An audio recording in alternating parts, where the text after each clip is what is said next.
The Demetria is a festival like the Panathenea at Athens and the Panionia among the Milesians, and it is at the same time the most important fair held in Macedonia.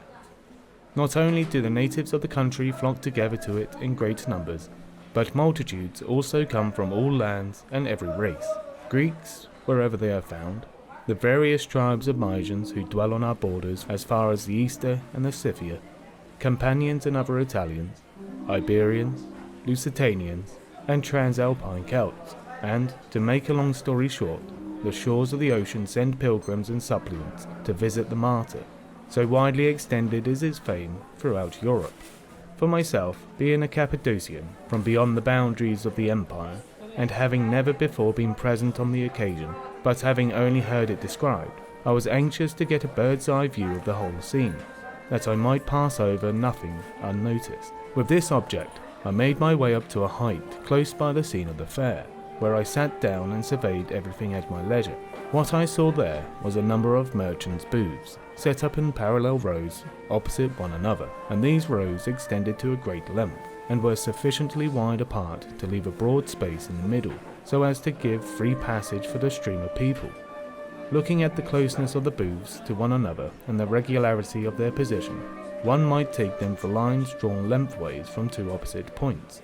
At right angles to these, other booths were set up, also forming rows, though of no great length, so they resembled the tiny feet that grow outside the bodies of certain reptiles. Curious indeed it was, that while in reality there were two rows, they presented the appearance of a single animal, owing to the booths being so near and so straight. The line suggested a long body, while the crossroads at the sides looked like the feet that supported it. I declare then, when I looked down from the heights above the ground plan of the fair, I could not help comparing it to a centipede, a very long insect with innumerable small feet under its belly. And if you are anxious to know what it contained, my inquisitive friend, I saw it afterwards when I came down from the hills. Well, there was every kind of material woven or spun by men or women, all those that came from Boeotia and the Peloponnese, and all that were brought in trading ships from Italy to Greece.